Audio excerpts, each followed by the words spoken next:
बिस्मिल्लाहिर्रहमानिर्रहीम अस्सलाम वालेकुम। सुबह बखैर, गुड मॉर्निंग। की हाल चाल है सब दा? खैरियत नाल ठीक ठाक हो? उम्मीद है तुसीं सब खुश होवोगे, आबाद होवोगे। अल्लाह पाक तुहानूं इदां ही खुश ते आबाद रखे। तुसीं देख रहे हो पेंडू व्लॉग्स। मेरा नाम है मोहम्मद अंसर। तो शुरू करते हैं अज की वीडियो शुरू करन तो पहले तुसीं साडे चैनल नूं सबसक्राइब करो तो वीडियो नूं लाइक तो शेयर कर दिया करो। नाले अपने कमेंट करके दसते रहा करो कि तुहानूं साडी वीडियो किस तरह लगी। जी हुण शुरू करते हैं असीं अज की वीडियो। मैं आया सुबह सुबह तो तुसीं देखो अज फुल धुंद है। सुबह जो मैं गया नमाज़ पढ़न उस टाइम तकरीबन साफ सी, इन्नी ज़्यादा नहीं सी। तो हुण इत्थे आया तो इन्नी ज़्यादा धुंद हो गई है। बस अल्लाह पाक दियां कुदरतां, अल्लाह पाक दे निज़ाम है, जिद्दां ओहदा दिल करदा चलांदा है। देखो सूरज निकल रहा है लेकिन फुल नहीं निकलिया हाले। काफ़ी ज़्यादा धुंद है तो काफ़ी दिनों बाद ही तकरीबन 15-20 दिन बाद धुंद आई है। तो यह देखो तुसी माशाअल्लाह ओस दे कतरे देखो कितना, यह देखो माशाअल्लाह। यह हैगी ओस, उर्दू विच ते पंजाबी विच तरेल। तुसी देख सकते हैं।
अजकल के दिनों यह धुंद पैना, ठंड पैना किसानों वास्ते अच्छी गल है, क्योंकि कणक के लगे हुए सिट्टे तो उन्होंने दाने पैना शुरू हो रहे हैं। तो जिदा यह ठंड पेगी दाने उन्ने ज़्यादा अच्छे कणक च बननगे तो उन्नी ज़्यादा किसानों रोज़ी मिलेगी। अल्लाह पाक की कुदरत का निज़ाम आ तो उन्हें हर किसी की जिदा जिदा रोज़ी लिखी हुई है उन्होंने मिलनी है। इस करके उन्हें अपने निज़ाम के मुताबिक सारिਆਂ का सिस्टम सोचा होया। अल्लाह पाक सारिਆਂ ਨੂੰ अच्छी रोज़ी देवे, साडी यही दुआ है। अज की वीडियो मैं इंशाल्लाह थानू अपने घर जाके दिखावांगा। मैं रखे हुए छोटे छोटे आस्ट्रेलियन तोते। तो अज मैं थानू उन्हों की कलोनी तो उन्होंने रहने सहने का तरीका दिखावांगा। माशाल्लाह जिस तरह अपने सारे रल मिल के रेंदे एक सिस्टम बनया होया, इदां ही उन्हों का भी सिस्टम बनया होया है। तो छोटे छोटे बच्चे कड्ढे हुए उन्होंने। अज मैं तुहानू सारा उन्हों का निज़ाम दिखावांगा कि किस तरह उन्होंने जोड़े बने हुए है, किते किते बच्चे निकले हुए है, कई जोड़े उन्होंने आंडे दिते हुए है, तो कुछ जोड़े है जोड़े आंडे देने ते आए हुए है। अज मैं तुहानू सारा सिस्टम दिखावांगा। मैं तो कर लवां काम ख़त्म, तो जिद्दां ही काम ख़त्म होंदा घर जावांगे। घर जाके इंशाअल्लाह मैं तुहानू दिखावांगा उन्हों का सारा निज़ाम, उन्होंने ਰਹਿਣੇ ਸਹਿਣੇ ਦਾ ਤਰੀਕਾ, ਉਹਨਾਂ ਨੂੰ ਕੀ ਖੁਰਾਕ ਪਾਈ ਦੀ ਹੈ, ਸਾਰਾ ਇਨਸ਼ਾਅੱਲਾ ਇਹ ਤੁਹਾਨੂੰ ਦਿਖਾਵਾਂਗਾ। ਇਹ ਦੇਖੋ ਮੂੰਗਰੇ ਲੱਗ ਲੱਗ ਕੇ ਪੱਕ ਗਏ ਆ ਤੇ ਪੌਦੇ ਸਾਰੇ ਨਾ ਟੁੱਟ ਟੁੱਟ ਕੇ ਗਿਰ ਰਹੇ ਆ ਇਹਨਾਂ ਦੀ ਵਜ਼ਨ ਦੇ ਨਾਲ। ਜੇ ਤੁਹਾਡੇ ਚੋਂ ਕਿਸੇ ਨੂੰ ਮੂੰਗਰੇ ਪਸੰਦ ਹੈ ਤੇ ਤੁਸੀਂ ਆ ਕੇ ਖਾ ਸਕਦੇ ਆ, ਸਾਡੇ ਕੋਲ ਜਾ ਸਕਦੇ ਆ। ਇਹ ਦੇਖੋ ਤੁਸੀਂ ਕਿੱਡੇ ਕਿੱਡੇ ਲੰਬੇ ਮੂੰਗਰੇ ਹੋ ਗਏ ਆ। ਅੱਜ ਜ਼ਾਹਦ ਨਹੀਂ ਹੈ ਮੇਰੇ ਨਾਲ, ਜ਼ਾਹਦ ਗਿਆ ਹੋਇਆ ਕੰਮ ਤੇ, ਉਹ ਆਏਗਾ ਤੇ ਫਿਰ ਇਨਸ਼ਾਅੱਲਾ ਉਹ ਵੀ ਤੁਹਾਨੂੰ ਨਜ਼ਰ ਆਏਗਾ। ਤੇ ਹੁਣ ਮੈਂ ਕਰ ਲਵਾਂ ਆਪਣਾ ਕੰਮ, ਮੈਂ ਤੁਹਾਨੂੰ ਮਿਲਾਂਗਾ ਘਰ ਜਾ ਕੇ ਜੀ। ਤੇ ਮੈਂ ਹੁਣ ਵਾਪਸ ਆ ਗਿਆ ਘਰ ਆ ਕੇ ਤੇ ਮੈਂ ਆਪਣੇ ਕੰਮ ਸ਼ਾਮ ਕਰ ਲਏ ख़त्म। ਹੁਣ ਟਾਈਮ ਆ ਗਿਆ ਕਿ ਤੁਹਾਨੂੰ ਦਿਖਾਵਾਂ ਮੈਂ ਬੱਚੇ ਤੇ ਤੋਤੇ ਤੇ ਉਹਨਾਂ ਦੇ ਬੱਚੇ ਤੇ ਉਹਨਾਂ ਦੇ ਅੰਡੇ, ਉਹਨਾਂ ਦੀ ਕਲੋਨੀ। ਆ ਜਾਓ ਹੁਣ ਮੈਂ ਤੁਹਾਨੂੰ ਕਰਾਨਾ ਨਜ਼ਾਰਾ। ਮੈਂ ਲੈ ਕੇ ਆਇਆ ਸੀ ਆਂਦਾ ਹੋਇਆ ਨਾਲ ਪਾਲਕ। ਇਹ ਪਾਲਕ ਮੈਂ ਉਹਨਾਂ ਨੂੰ ਪਾਈ ਹੈ ਤੇ ਮਾਸ਼ਾਅੱਲਾ ਪਾਲਕ ਖਾ ਰਹੇ ਆ, ਮਸਤੀਆਂ ਫੁੱਲ ਕਰ ਰਹੇ ਆ, ਧੁੱਪ ਸੇਕ ਰਹੇ ਆ। ਤੇ ਆ ਕੇ ਮੈਂ ਦੇਖਿਆ ਤੇ ਮੈਨੂੰ ਤਾਜ਼ੀ ਖੁਸ਼ਖਬਰੀ ਮਿਲੀ ਕਿ ਅੱਜ ਨਾ ਇੱਕ ਜੋੜੇ ਨੇ ਪਹਿਲੀ ਦਫਾ ਬੱਚਾ ਕੱਢਿਆ ਤੇ ਹੁਣ ਥੋੜੀ ਕੁ ਦੇਰ ਹੀ ਹੋਈ ਹੈ ਬੱਚੇ ਨੂੰ ਨਿਕਲੇ ਨੂੰ। ਉਹ ਵੀ ਤੁਹਾਨੂੰ ਦਿਖਾਉਂਦੇ ਆ ਕਿ ਜਦੋਂ ਛੋਟਾ ਬੱਚਾ ਇੱਕ ਦਿਨ ਦਾ ਨਿਕਲਦਾ ਤੇ ਉਹ ਕਿੱਦਾਂ ਹੁੰਦਾ ਹੈ। ਤੇ ਕੁਛ ਕਾਫੀ ਦਿਨਾਂ ਦੇ ਬੱਚੇ ਵੀ ਹੈ ਜਿਨ੍ਹਾਂ ਦੇ ਹਲਕੇ ਹਲਕੇ ਪਾਰ ਆ ਗਏ ਆ, ਕੁਛ ਬੱਚੇ ਹੈ ਜਿਨ੍ਹਾਂ ਦੇ ਹਲੇ ਬਿਲਕੁਲ ਨਹੀਂ ਪਾਰ ਆਏ। ਤੁਹਾਨੂੰ ਸਾਰਾ ਅੱਜ ਮੈਂ ਇਨਸ਼ਾਅੱਲਾ ਨਜ਼ਾਰਾ ਕਰਵਾਉਣਾ ਇਹਨਾਂ ਦਾ। ਪਹਿਲੇ ਤਾਂ ਤੁਸੀਂ ਇਹਨਾਂ ਦੇ ਪਿਆਰੇ ਪਿਆਰੇ ਰੰਗ ਦੇਖੋ, ਸੋਹਣੇ ਸੋਹਣੇ। ਆ ਦੇਖੋ ਜੀ, ਇਹ ਤੁਸੀਂ ਦੇਖ ਸਕਦੇ ਇਹਨਾਂ ਦੇ ਗੌਰ ਕਰਿਓ ਕਿ ਇਹਨਾਂ ਦੇ ਵਿੱਚੋਂ ਨਾ ਕੁਛ ਜਿਹੜੇ ਆ ਉਹਨਾਂ ਦੀ ਚੋਂਦੀ ਦੇ ਉੱਪਰ ਨੀਲਾ ਕਲਰ ਹੈ ਤੇ ਕੁਛ ਜਿਹੜੇ ਆ ਉਹਨਾਂ ਦੀ ਚੋਂਦੀ ਦੇ ਉੱਪਰ ਸਾਦਾ ਯਾਨੀ ਕਿ ਸਫੇਦ ਕਲਰ ਹੈ। ਜਿਨ੍ਹਾਂ ਦੇ ਕਲਰ ਨੀਲੇ ਆ ਨਾ, ਇਹ ਸਾਹਮਣੇ ਦੇਖੋ, ਇਹ ਹੁੰਦੇ ਆ ਮੇਲ ਯਾਨੀ ਕਿ ਨਰ। ਇਹ ਦੇਖੋ ਜਿਹੜਾ ਕੁਝ ਉਹਦੇ ਮੱਕੀ ਦੇ ਉੱਪਰ ਬੈਠਾ ਨਾ ਕੁੱਜੀ ਦੇ, ਉਹ ਤੋਤਾ ਹੈ। ਤੇ ਜਿਹੜੀ ਇਹ ਮੂੰਹ ਦੇ ਵਿੱਚ ਬੈਠੀ ਹੈ ਇਹ ਹੈਗੀ ਹੈ ਤੋਤੀ। ਇਹ ਜੋੜਾ ਹੈ, ਇਹਨਾਂ ਦੇ ਮਟਕੀ ਦੇ ਵਿੱਚ ਯਾਨੀ ਕਿ ਕੁੱਜੀ ਦੇ ਵਿੱਚ ਦੋ ਬੱਚੇ ਵੀ ਹੈ, ਇੱਕ ਉਹਦੇ ਨਾਲ ਹੈ। ਉਹਨੇ ਫਿਲਹਾਲ ਇੱਕ ਬੱਚਾ ਕੱਢਿਆ ਤੇ ਉਹਦੇ 3 4 5 ਆਂਡੇ ਹੈ। ਇਹ ਵਾਲੀ ਜਿਹੜੀ ਸਾਹਮਣੇ ਬੈਠੀ ਹੈ, ਇਹ ਗ੍ਰੀਨ ਕਲਰ ਵਾਲੀ ਕੱਲੀ ਮੂੰਹ ਦੇ ਵਿੱਚ ਬੈਠੀ ਹੈ, ਇਹਨੇ ਅੱਜ ਤਾਜ਼ਾ ਹੀ ਇੱਕ ਬੱਚਾ ਕੱਢਿਆ ਮਾਸ਼ਾਅੱਲਾ ਪਹਿਲੀ ਦਫਾ। ਉਹ ਵੀ ਮੈਂ ਤੁਹਾਨੂੰ ਦਿਖਾਉਣਾ ਉਹਦਾ ਬੱਚਾ। ਤੇ ਤੁਸੀਂ ਇਹਨਾਂ ਦੇ ਇੱਕ ਦਫਾ ਕਲਰ ਵਗੈਰਾ ਦੇਖੋ, ਇਹਨਾਂ ਦੀਆਂ ਮਸਤੀਆਂ ਦੇਖੋ ਮਾਸ਼ਾਅੱਲਾ। ਮੈਨੂੰ ਕਾफ़ी ਸ਼ੌਕ ਹੈ ਬਚਪਨ ਤੋਂ ਹੀ, ਤੇ ਹੁਣ ਮੇਰਾ ਸ਼ੌਕ ਨਾ ਮੇਰੇ ਕੋ ਰਹਿ ਨਹੀਂ ਸੀ ਹੋ ਰਿਹਾ, ਇਸ ਕਰਕੇ ਮੈਂ ਫਿਰ ਇਹਨਾਂ ਨੂੰ ਰੱਖ ਲਿਆ। ਤੇ ਤਕਰੀਬਨ 3 ਤੇ 4 ਜੋੜੇ ਯਾਨੀ ਕਿ 5 6 ਤੋਤੇ ਹੋਣਗੇ, ਤੋਤੇ ਤੋਤੀਆਂ। ਅੱਲਾਹ ਪਾਕ ਨੇ ਉਹਨਾਂ 'ਚ ਹੀ ਰਹਿਮਤ ਕੀਤੀ ਹੋਈ ਹੈ, ਇੰਨੇ ਸਾਰੇ ਹੋ ਗਏ ਆ। ਤੁਸੀਂ ਦੇਖੋ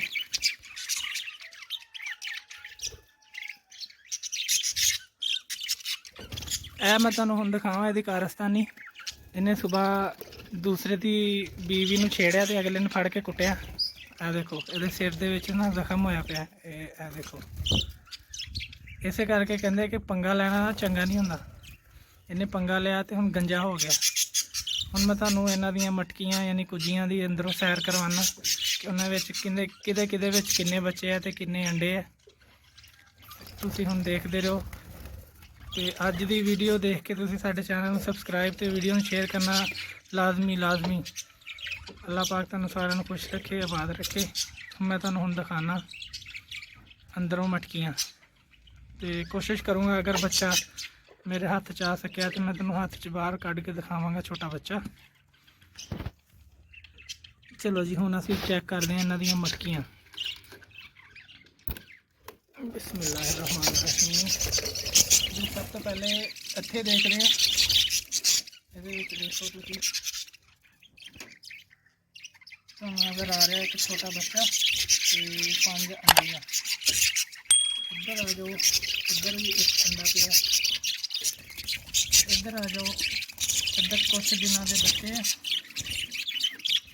देखो बच्चा का तकरीबन कोई 15 के दिन का हो गया तो हल्के फुल्के पार भी निकल आए हैं। पे नाल अंडा वाली मछली है। देखो मादा जी बैठी है तो इधर ताज़ा एक बच्चा निकले वो भी मैं तुम्हें चेक करवाना जी। हम तुम देखो ਇਹ ਬੱਚਾ ਤੁਹਾਨੂੰ ਨਜ਼ਰ ਆ ਰਿਹਾ ਕਿ ਨਹੀਂ ਆ ਰਿਹਾ?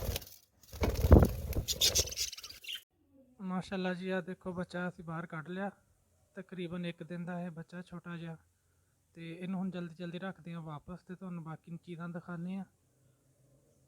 ਇਹ ਵੀ ਮਾਦਾ ਬੈਠੀ ਹੈ, ਤੇ ਇਹਨੇ ਹੁਣ ਫਿਲਹਾਲ 2 ਅੰਡੇ ਦਿੱਤੇ ਹੋਏ। ਤੇ ਸਭ ਤੋਂ ਵੱਡੀ ਯਾਨੀ ਕਿ ਜਿਹੜੀ ਜੋੜੀ ਹੈ ਨਾ, ਜਿਹੜਾ ਜੋੜਾ ਸਭ ਤੋਂ ਵੱਡਾ ਹੈ, ਇਹ ਉਹ ਮਾਦੀ ਹੈ। ਇਹ ਵਾਲੀ, ਇਹ ਦਰਮਿਆਨ ਵਾਲੀ ਜਿਹੜੀ ਗ੍ਰੀਨ ਕਲਰ ਦੀ ਹੈ। ज़्यादा बच्चे इन्हें कड्डे है, तो उस तो बाद यह वाली है, इन्हें ज़्यादा बच्चे कड्डे है।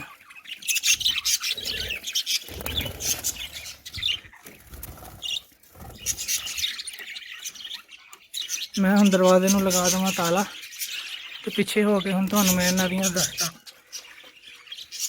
यह जिहड़ी यह वाली है सामने बिल्कुल बैठी है खब्बे हत्थ ते, यह वाली मादा ते इहदे नाल दा यह वाला नर।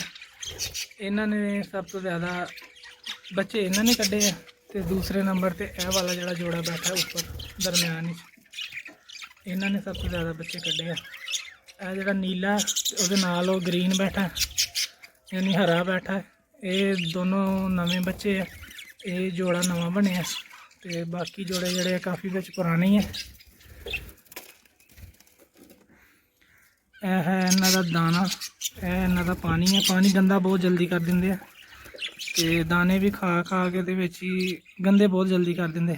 फिलहाल पालक खा रहे थे, तो मैं इन्हों आके कर दिता तंग।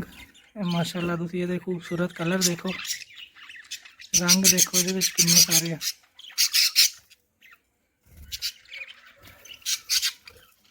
उम्मीद है कि तुहानूं पसंद आएगी अज की वीडियो। तुसीं शेयर तो लाइक करते रहा करो, तो नाले कमेंट करके दसते रहा करो तुहानूं वीडियो कैसी लगती है। तो सानूं दसते रहा करो तुसीं पिंड दा किहड़ा नज़ारा करना चाहते, फिर असीं कोशिश करांगे कि उहदे ते वीडियो बनाइए। हुण मैं तुहानूं दूसरी साइड दी भी सैर करवा दा। ए देखो जी,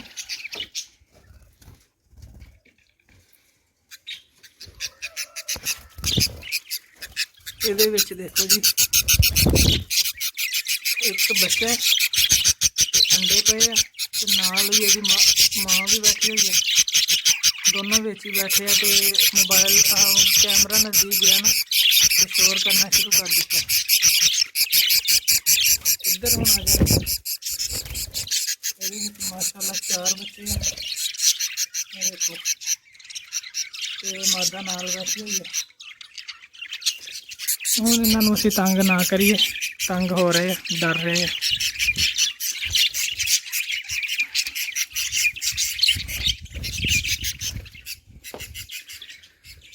उम्मीद है कि तुहानूं अज की वीडियो पसंद आई होगी। तुसीं कमेंट करके लाजमी दस्सिओ, कि कोशिश करांगे तुहानूं नई तो नई वीडियो रोज़ तो रोज़ नवी तो नवी वीडियो दिखाते रहिए जी। आ सीगा मेरे छोटे छोटे ते प्यारे प्यारे तोते, जिन्हां दी कलोनी सी, उन्हां दे रहने सहने का तरीका सी। उन्होंने अज मैं थोड़ा जिहा तंग कर दिता, कैमरा देख के डर गए। तो अल्लाह पाक इन्होंने होर वादा करने की तौफीक दे, तो तुसीं खुश रहो, आबाद रहो, तो देखते रहो पेंडू ब्लॉग। उम्मीद है तुहानूं अज की वीडियो पसंद आई होएगी। अगर कोई कमी पेशी होए, गलती कोताही होए, तो माफ़ कर दिया करो। तो कोशिश करा करो, सानूं दस दो कि साडे यह वाली गलती सी, तो इस गलती नूं दूर करो। अपना प्यार इदां ही सानूं दिंदे रहो, दुआवां च याद रखियो, देखते रहो पेंडू ब्लॉग। ज़्यादा तो ज़्यादा दुआवां की ज़रूरत है, सपोर्ट की ज़रूरत है। अल्लाह पाक सानूं भी सारिਆਂ ਨੂੰ खुश रखे, आबाद रखे। तो तुसीं देखते रहो पेंडू ब्लॉग। इंशाअल्लाह असीं मिलांगे तुहानूं अगली वीडियो। उदों तक अपना ख्याल रखियो, रब रखा, अल्लाह हाफिज़।